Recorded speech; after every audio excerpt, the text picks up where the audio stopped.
agua, Gaby? Buenas noches. Continuamos en Siberiana, al agua, en esta quinta edición del Festival de Literatura y Naturaleza en Tamurejo, en la Reserva de la Biosfera de la Siberia. Y para cerrar la noche tenemos Gaby Martínez y Inés Rodrigo, que os voy a presentar. Gaby, como ya lo conocéis, es escritor cuyos libros han sido traducidos a 10 idiomas y adaptados a diversos formatos narrativos.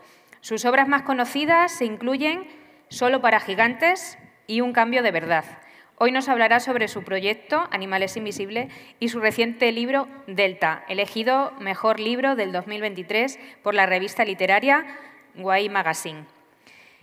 Le acompaña Inés Martín Rodrigo. Ella es periodista y autora ganadora del Premio Nadal 2022 con su novela Las formas del querer.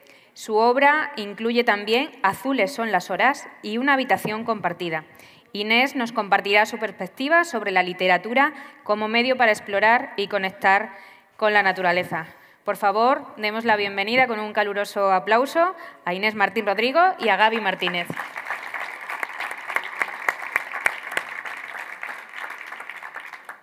Buenas noches ya. Hemos visto, ha sido una cosa muy bonita, ¿no? Ver cómo la noche, en este primer día tras el solsticio de verano que vivimos ayer, se iba ciñendo sobre esta plazuca que nos ha acogido en este Festival Siberiana. Gracias, Gaby, por la invitación.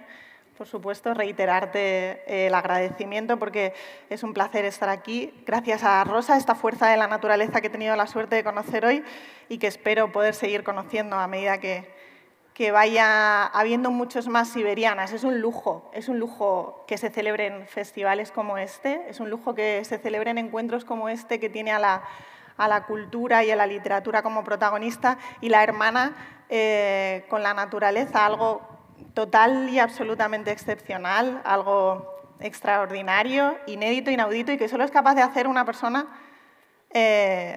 como Gaby Martínez.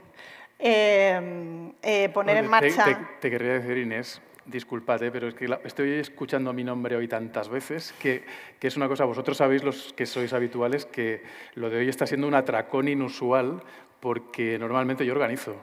Pero se ha dado la circunstancia de que como lanzamos adelante el proyecto de Animales Invisibles y además este año he publicado libro, pues digamos, te ha tocado. Hoy eres doblemente protagonista. Este año eres doblemente protagonista. O sea, no es normal esto.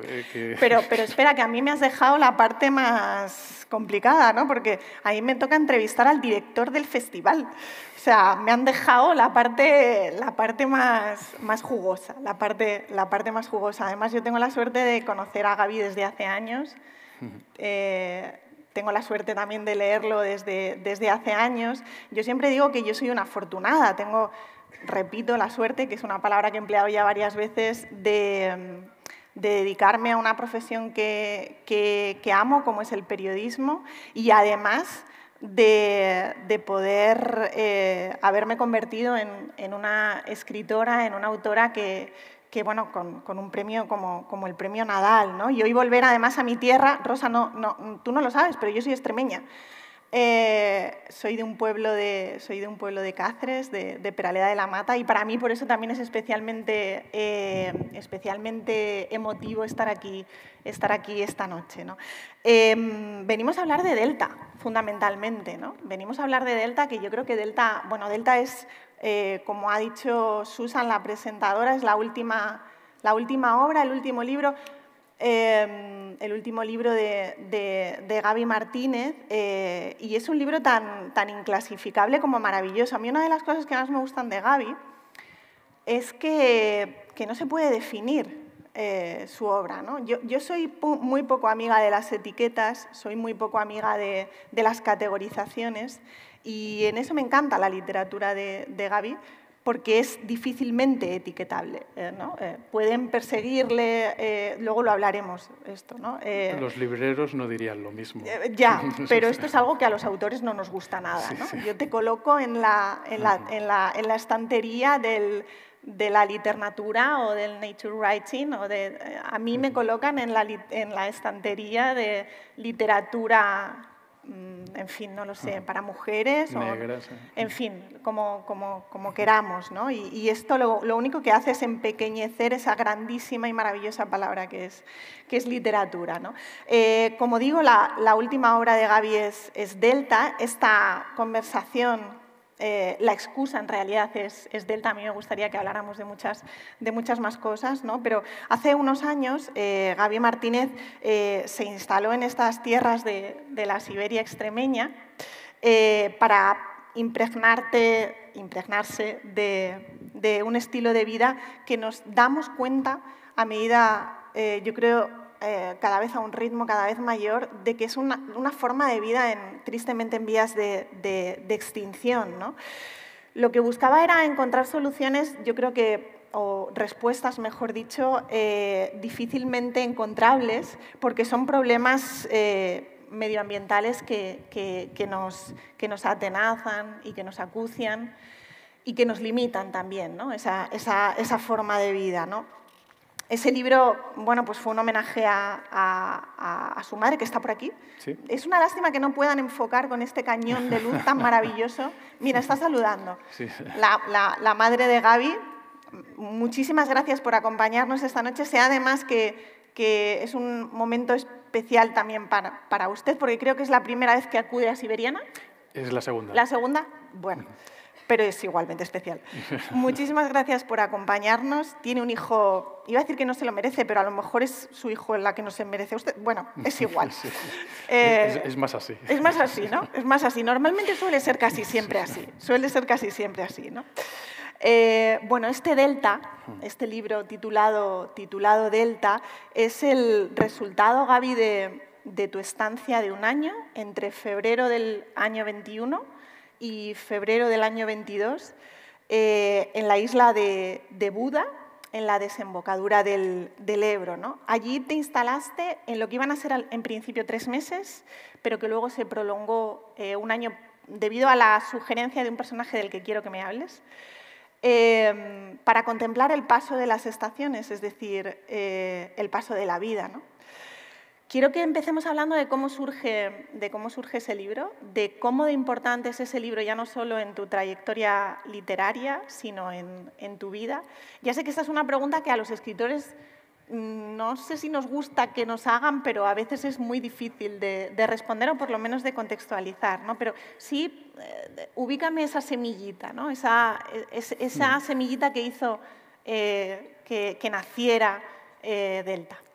Sí, bueno, realmente hay un hilo que vincula el libro anterior, Un cambio de verdad, que está ubicado aquí, exactamente, y con un impulsor muy claro, una impulsora que sería mi madre y toda su historia como pastora, con mi abuela que vivió en este pueblo, mi abuelo en Garbayuela, en el de al lado.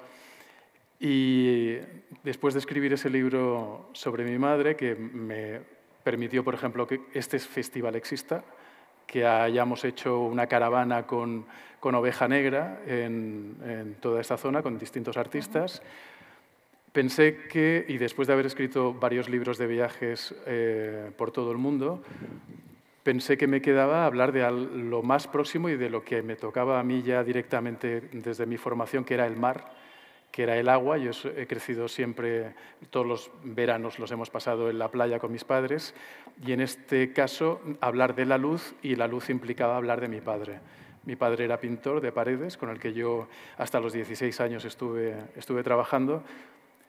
Estuve trabajando a los 16 y ahí me di cuenta de que tenía que buscar algo rápidamente para salir, porque llegaba doblado a casa, ¿no? Y yo creo que ahí se forja un poco la idea de la literatura era mucho más descansada. En teoría, porque si observamos sí. Tu trayectoria, de descanso no tiene nada. No, bueno, de hecho yo es lo que suelo decir, ¿no? Antes era un tío fuerte cuando estaba trabajando con mi padre y mira lo que me he convertido. Esto es otra cosa. Date cuenta, tienes que haber seguido. Esa es la palabra, ¿no? Y entonces con mi padre, ahí como en la cabeza y como pintor, pensé mucho en la luz, y la luz era el mar, y eran todos esos veranos, y la idea de frontera también, que sugería el delta. El mar vinculado, solíamos ir a Castelldefels, pero yo había visitado varias veces el delta y consideraba que esos espacios inmensos, que sin parangón para mí, no encontraba otros lugares, quizá el Cabo de Gata en España, ¿no? Pero era muy difícil encontrar una luz y un espacio deshabitado tan grande. Y fui al delta precisamente a presentar un cambio de verdad. Y allí encontré a una persona que aprecia los libros y me dijo, hombre, pues si tú quieres escribir algo sobre el delta, le había contado, dice, yo conozco a la persona que gestiona la isla de Buda, donde está la última casa antes del mar, que va a ser la primera que se trague el Mediterráneo, que desaparecerá porque en el crecimiento del mar, que se está comiendo cada vez más costa a un ritmo que es enorme, como de 10 metros al año prácticamente, pues resulta que esta es una de las primeras casas amenazadas. Dicen que el delta es el punto cero del cambio climático en Europa. Va a ser el primer lugar que tenga exiliados climáticos, refugiados climáticos. Y dije, hombre, pues si pudiera vivir en esa casa sería estupendo. Me dice, pues vamos a presentarlo. Le di un cambio de verdad, el libro sobre esta tierra, y dijo, vale, vamos a hacerlo. Y entonces ahí fue donde se planteó lo que tú decías. Me dijo, ¿cuánto querrías estar? Y le digo, hombre, como algo ideal me gustaría estar 3 meses. Como algo ideal. Claro, que te deje alguien en la casa 3 meses, pues es como mucho. ¿Y qué 3 meses querías, mucho, ¿no? por curiosidad? No, ¿No habías pensado? Estábamos hablando en invierno. Si él me decía mañana, era mañana. Esto depende, él era el dueño y se trataba de aprovechar el momento, ¿no? No, yo soy más de verano, pero si era en invierno, pues ahí... Sobre todo por las condiciones de la casa, porque ahora profundizaremos. Y entonces me dijo, no. Dice, yo creo que lo bueno sería 1 año para que veas todos los ciclos. Y dije, hombre, pues si usted lo dice, vamos allá, ¿no? ¿Te lo pensaste o...? No, al decir 1 año... Dije, claro, ese era el ideal. Lo que sí que dudé era de dónde iba a sacar el dinero para vivir 1 año allí. ¿Y cómo fue esto? Se dio una circunstancia muy afortunada. La beca, ¿no? Que justo cuando llevaba 2 meses, yo opté a una beca que se llama la beca Finestras, que se da en Cataluña, y resulta que la gané. Yo creo que era justo porque llevaba 2 meses ya viviendo allí, y entonces cuando presenté el proyecto, era un proyecto que era muy sólido porque sabía muy bien lo que quería contar, ya hacia dónde quería ir, y salieron 15 páginas, que es lo que tenías que presentar para la beca, muy compactas. El caso es que gané la beca y por primera vez en mi vida me encontré con 1 año por delante sin la necesidad de pensar en dinero, solamente pensar en un espacio y en cómo me relacionaba con ese lugar. Y en cómo la literatura, digamos que se presentaba entre ese espacio y tú, ¿no? Porque al final, leyendo Delta, una tiene la sensación, como lectora, de que te vales de la literatura, te vales de la escritura para poder habituarte a ese espacio. No lo pueden ver, es una lástima que no tengamos una foto, pero si se hacen una idea de la casa en la que estuvo viviendo Gaby durante 1 año, las condiciones son bastante, dilo tú, extremas. Aquellas eran, bueno, dificultosas, pero claro, yo venía de aquí.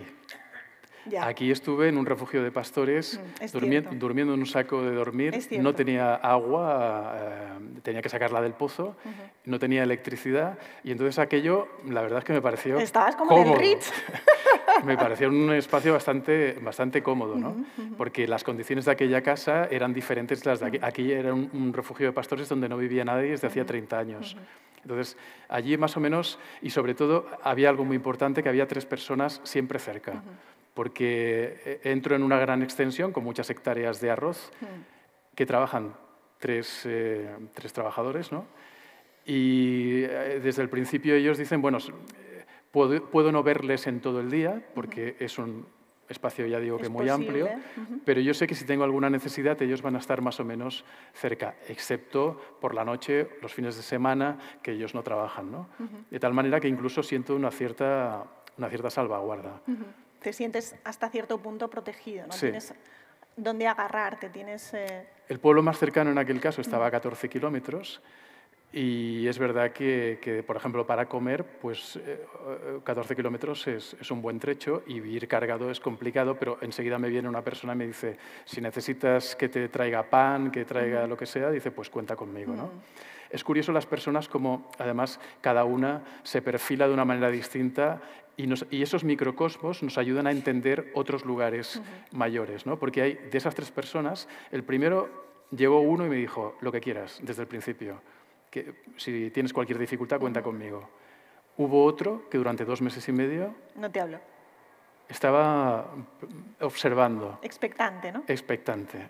Pero a partir de ciertos acontecimientos, cuando ya dejan de verte como, digamos, el intruso habitual y pasas a formar parte un poco de esa cotidianidad y de sus vidas, ocurrieron cosas que se explican algunas en el libro y entonces me empezó a contar muchísimo.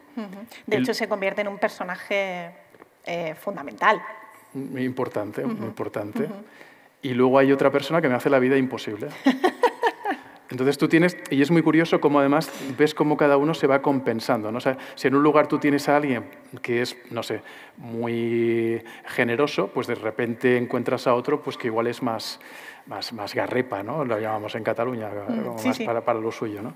Si tienes a alguien muy simpático, a alguien más antipático. Y esto, lo bueno que tienen los espacios abiertos con pocas personas es que los perfiles de los individuos se identifican enseguida de una manera muy fácil, ¿no? Estos 3 individuos que se convierten en personajes de este libro, que yo les decía al comienzo de la charla que Delta es un libro inclasificable, ¿no? Podríamos decir que es un libro de viajes, es un ensayo, es esto que les gusta tanto decir a los periodistas que es un libro de no ficción, es un libro que por momentos se convierte, tiene un halo poético precioso, pero eso pasa siempre con Gaby. Me interesa mucho, y esto quizá venga bueno, pues al ser escritora es casi de formación profesional, pero ¿cómo te planteas la escritura de ese libro? Es decir, ¿cómo lo bajas a la tierra? ¿Cómo bajas ese delta a la tierra en la isla de Buda? ¿Cómo te lo planteas? Aquí nos vamos a un territorio que parece un poco extraño porque entramos casi de una idea medio mística, pero yo con los viajes algo que he aprendido es que si les dedicas el tiempo suficiente a los lugares, esos lugares te piden la forma de ser escritos. Lo viví en un pantano de Sudán, lo viví con la Gran Barrera de Coral y aquí estoy en un delta. Un delta es un lugar donde los sedimentos, el agua salada, el agua dulce, los mosquitos incluso que vienen de un lugar, de un agua más dulce, de río, los de la laguna, los animales que viven en el mar, que a veces se pueden transitar entre lo dulce y lo salado, conforman un engrudo que es fértil. Y la cuestión es cómo consigues iluminar esa biodiversidad desde la literatura, cómo consigues que todo se mezcle teniendo sentido sin que sepas muy bien lo que tú dices, qué es lo que estás sintiendo, qué es lo que estás leyendo, pero que es poderoso y que te está llevando a algún lugar distinto. Literariamente, eso viene de las lecturas, por ejemplo, muchas lecturas anteriores que había hecho. Henry Beston se fue a Cape Cod, en Estados Unidos, a vivir en una casa que era la última, precisamente al final, antes del mar. Lo que ocurrió con esta casa es que vino el mar y se la llevó por delante, pero entonces el gobierno de Estados Unidos montó la misma casa en otro lugar y volvió a venir el mar y se la volvió a llevar por delante. Y lo que ocurrió es que quedó un váter por ahí flotando, alguien lo rescató y lo puso en un museo. Ya no quedó casa, quedó solamente el lavabo. Pero historias como esa que de alguna forma te van iluminando a ti.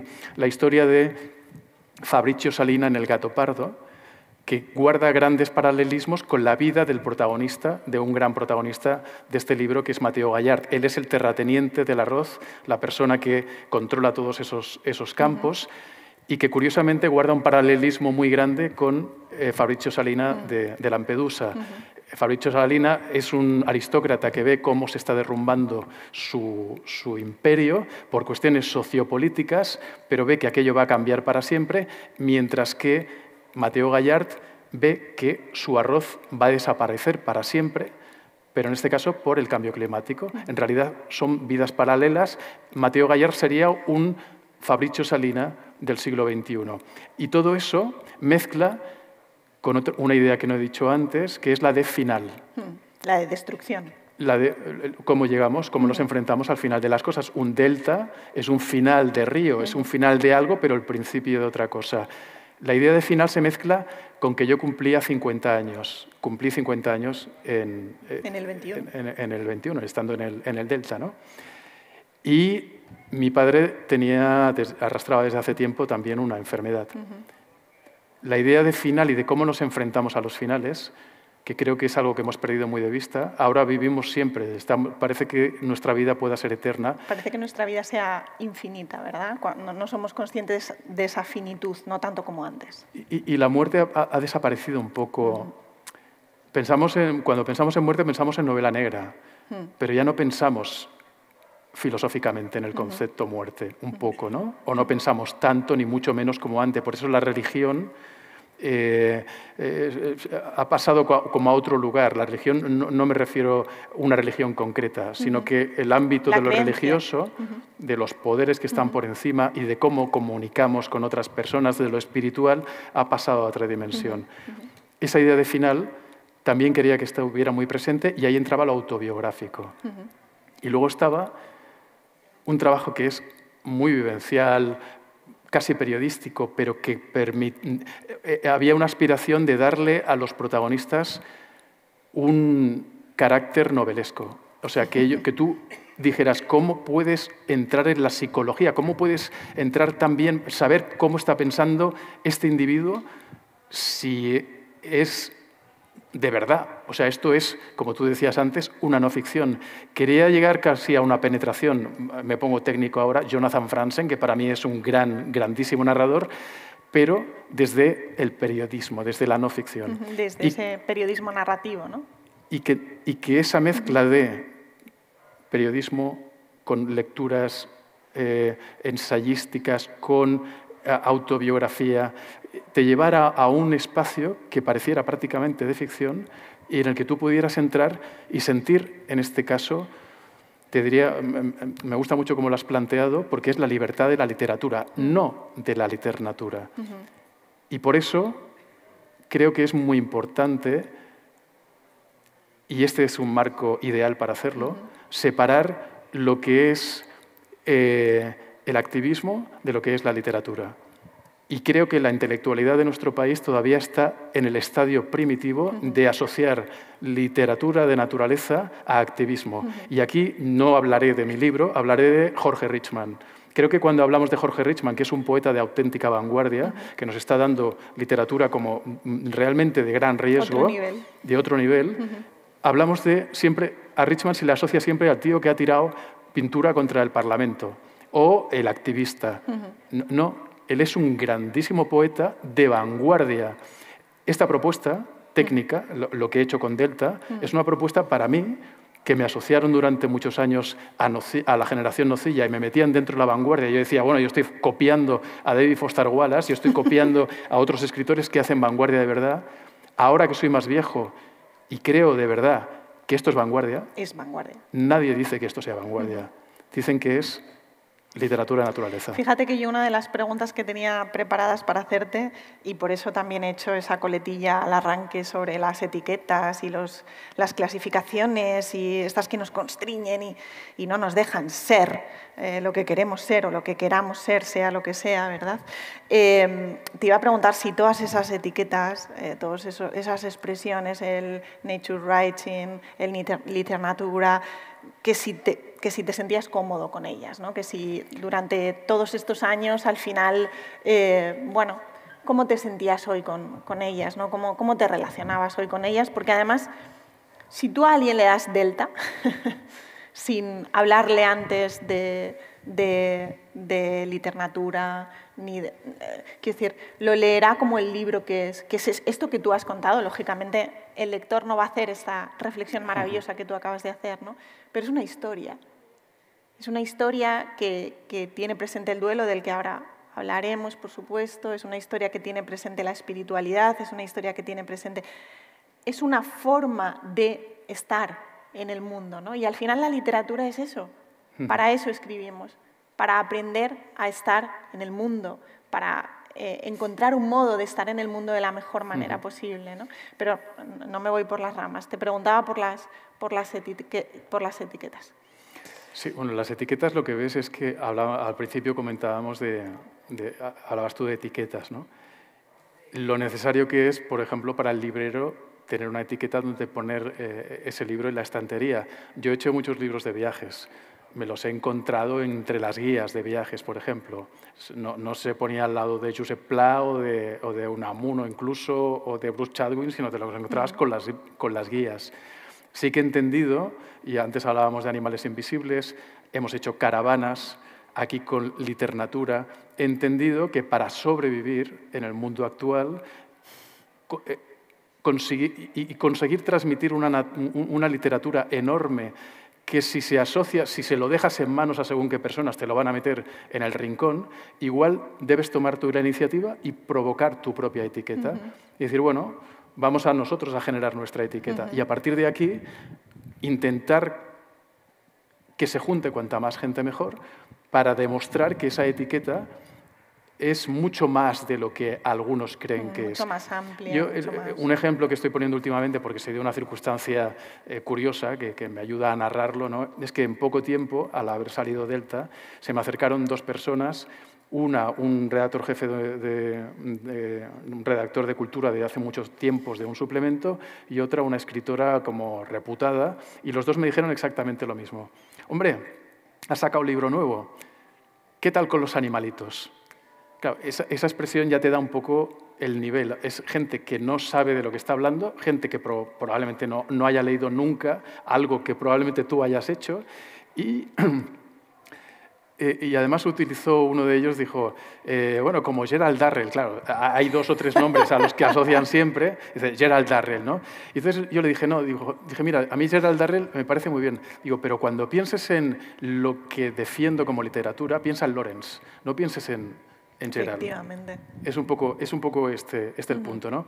Yo creo que la etiqueta puede ser necesaria para ubicarte en el mundo y para que, bueno, de repente te miren, pero luego cuando te miren descubren, la respuesta que di al final es, ¿qué tal con los animalitos?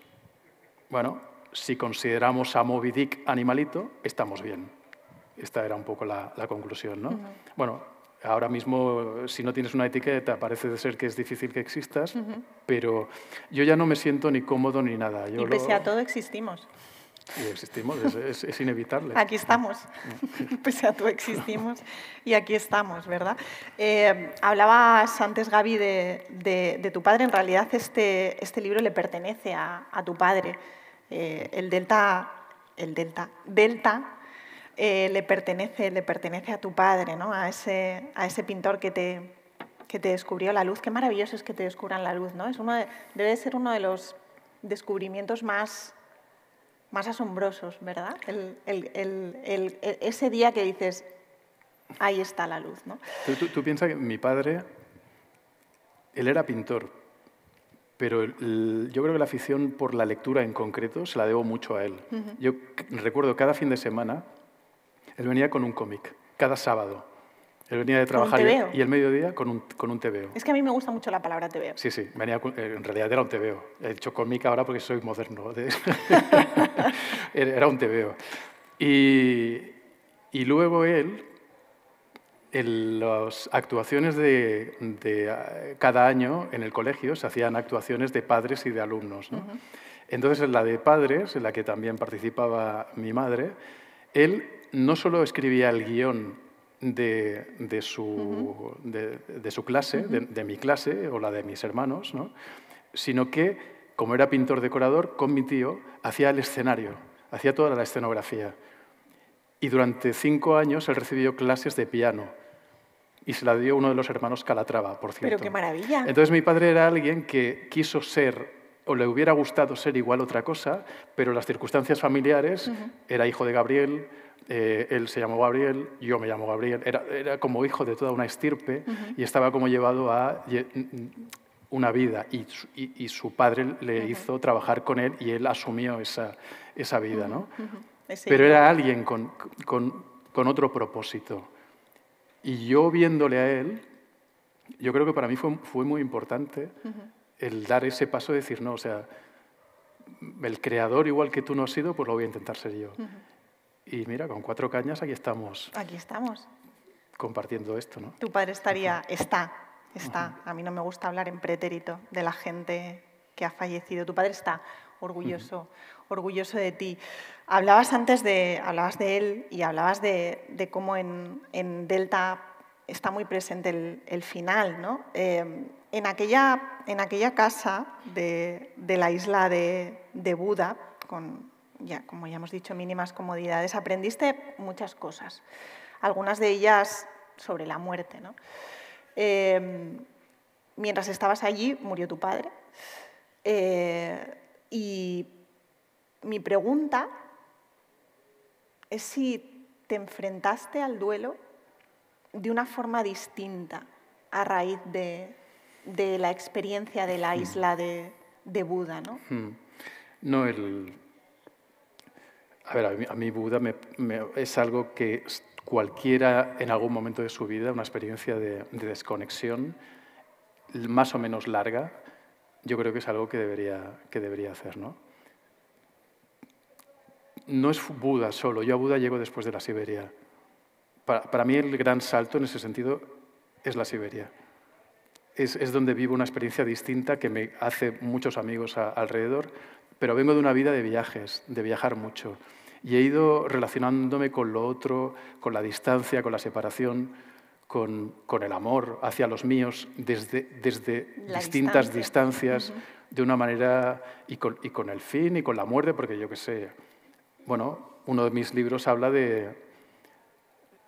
El libro que cambió mi vida es Solo para gigantes, y yo ahí pensé que a mí me iban a asesinar, y eso cambia mi metabolismo. Yo dejo de tener miedo a volar, yo dejo de sentir un dolor estomacal que sentía siempre, y entro en la idea muerte de otra forma. Y cuando llego al final de mi padre, en realidad lo más valioso que conservo es él. En ese momento son sus palabras, ¿no? Que él me dice, pase lo que pase, estoy tranquilo. ¡Pum! O sea, ya está. Para mí una vida tiene sentido a partir de eso. Llegar tranquilo al final.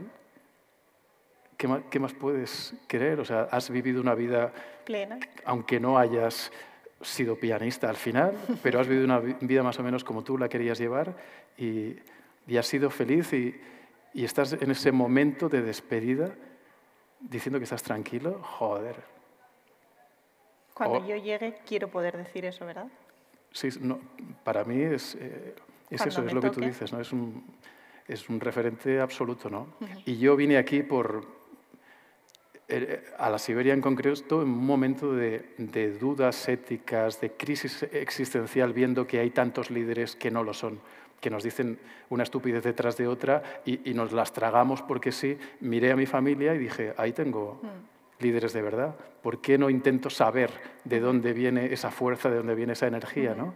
Y luego, como mi profesión pues, es escribir, lo que he hecho ha sido intentar traducir su fuerza. Somos los conductores, tú eso lo sabes. En realidad, para mí, algo muy importante, algo que admiro muchísimo, es el libro Coral, la novela Coral, en la que hablan muchos personajes y tú dices, ¿cómo es posible que esta persona haya podido entrar dentro de cabezas tan diferentes, ¿no? En Delta, lo que intento, y en un momento como el actual, es que conseguir un libro lo más total posible y que hable el coro, pero ya no el coro entendido como las personas, los seres humanos, sino el coro entendido como todos los seres vivos que forman parte de un mismo ecosistema. Para mí, y por eso también hablo de vanguardia, creo que el nuevo coro es el coro biodiverso, no es el coro a secas que hemos entendido hasta ahora, sino que estamos en una nueva dimensión en la que si de verdad queremos dar voz a todo lo que nos rodea, tenemos que abrir el marco y dar paso a todas esas otras voces, ¿no? Pero si ni siquiera nos escuchamos entre nosotros, ¿cómo vamos a ser capaces de escuchar todas esas voces que no es que sean invisibles, ¿no? Porque esa no es la palabra, ¿no? Pero son inaudibles? No sé si me acabo de inventar un nuevo término, ¿no? Entonces, es cierto que en esa novela coral que es la vida, han irrumpido nuevos personajes en los últimos años y no les hemos hecho caso, ¿no? Les hemos ignorado, les hemos hecho, los hemos convertido en invisibles, y tú lo que haces en Delta precisamente es, chicos, chicas, lectores, lectoras, ellos están aquí y tenemos que escucharlos igual que, o incluso mejor, prestarles más atención que aquel que está saliendo en la tele o que está en un vídeo de TikTok o a quienes están en nuestro Parlamento. Por eso Delta creo que en realidad no es un final de trayecto, pero no, en realidad, no. Esperemos que no, pero en realidad, o sea, yo siempre he estado mirando al margen, siempre he estado mirando he intentado mirar al otro lugar. Toda mi obra, de hecho, el género de viajes es un género que ha estado muy poco trabajado en España. Y mi pregunta era, ¿por qué nos interesan tan poco los otros? Y a partir del poco interés por los otros, personas, he llegado al por qué nos interesan, claro, por supuesto, aún menos los otros que serían el resto de seres vivos, ¿no? Y ahí está todo el esfuerzo. Hay una reflexión en su último libro, La Amazonía, de Liane Brum, donde ella, que es una periodista brasileña interesantísima, que ahora va a estar, por cierto, en Barcelona durante 3 meses como residente, en la que ella dice que debemos cambiar los centros. Lo que hasta ahora hemos llamado centros, que son las grandes metrópolis, eso tiene que pasar como a la historia y tenemos que convertir en centros los lugares donde cuando vengan las crisis fuertes que van a venir puedan hacernos sobrevivir, donde esté el alimento, donde esté el aire limpio. Tenemos que nombrar nuevos centros, que ya no van a ser esas metrópolis, ¿no? De hecho, lo que es muy curioso en el Delta es que ese lugar es como es porque los grandes centros no llegan a tiempo de colonizar con edificios ese espacio. Claro, España, cuando llega la transición, bueno, y cuando empieza a construir el turismo, lo que hace es copar toda la costa.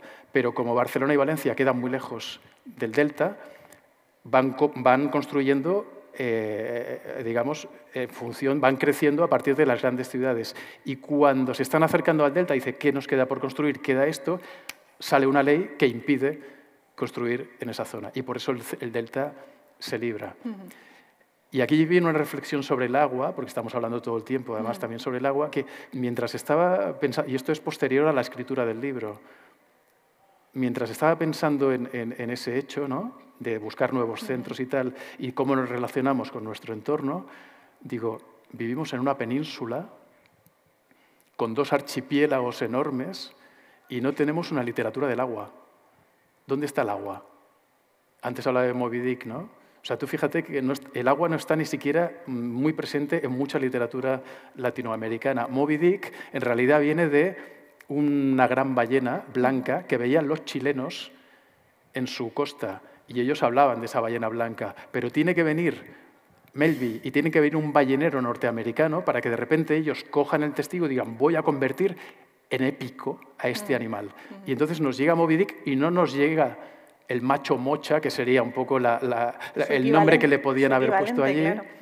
Y entonces ahí ves incluso, o sea, ¿por qué no en España hablamos del agua cuando tenemos construido nuestro negocio en base a ese elemento, ¿no?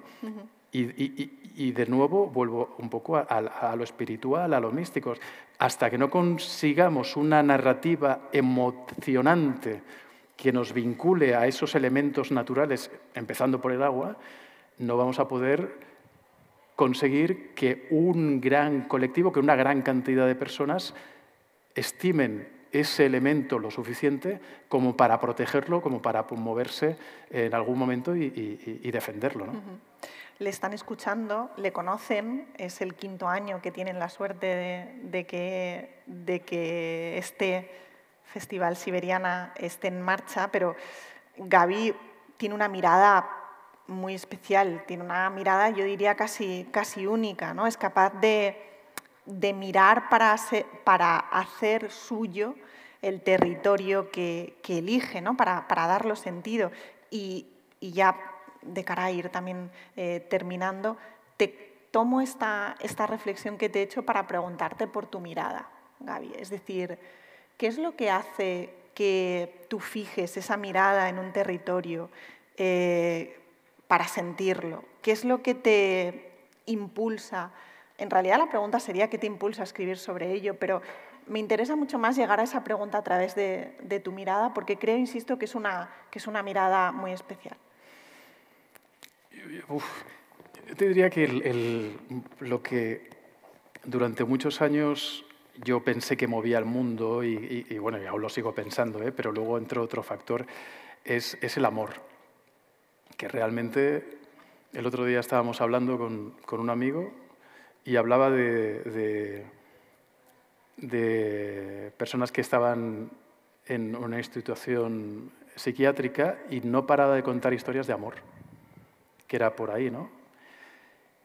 Luego pasaron algunas cosas y vi la importancia de la política también y de cómo nos influye la política, ¿no?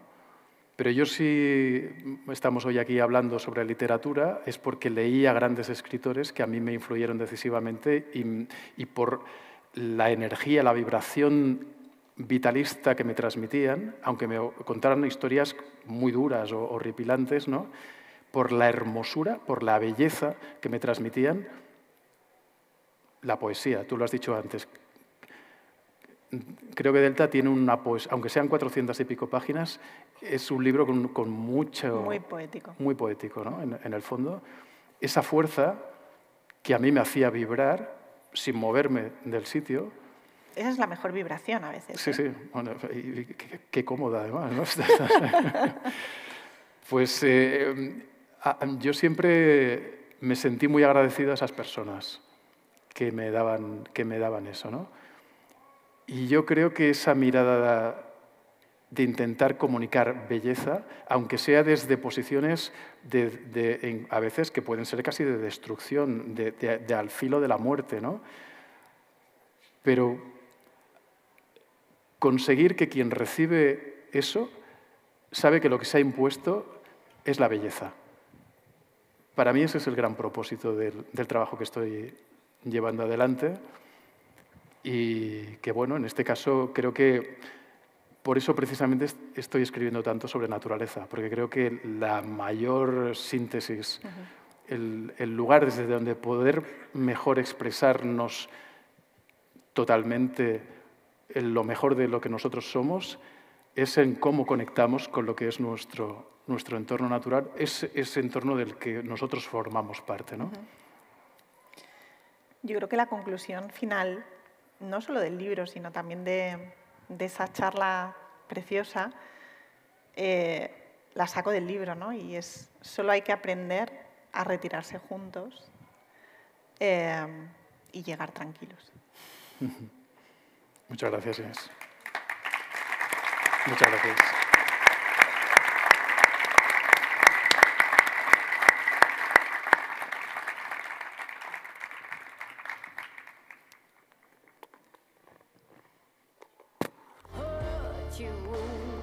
Muchas gracias a ambos. Muchas gracias. Pues ha llegado el final de la noche. Terminamos esta primera sesión de Siberiana.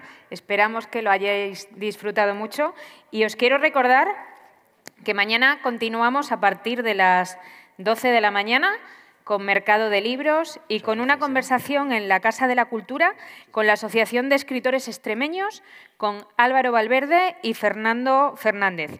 Ambos van a discutir sobre literatura regional, su impacto cultural y la importancia de la conservación del patrimonio literario extremeño.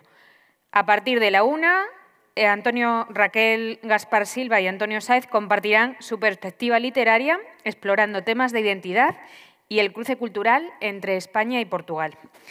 Y mañana a partir de las 8:30, a la misma hora que hoy, disfrutaremos de las palabras de Azara Palomeque y Elvira Lindo, que acompañados de Luis Sáez y Óscar López protagonizarán la segunda noche de Siberiana al agua.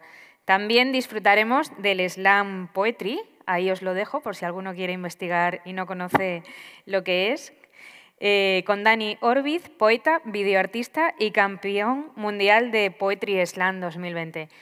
Buenas noches desde la Reserva de la Biosfera de la Siberia, desde Tamurejo y desde esta quinta edición de Siberiana al agua. Os esperamos mañana. Gracias.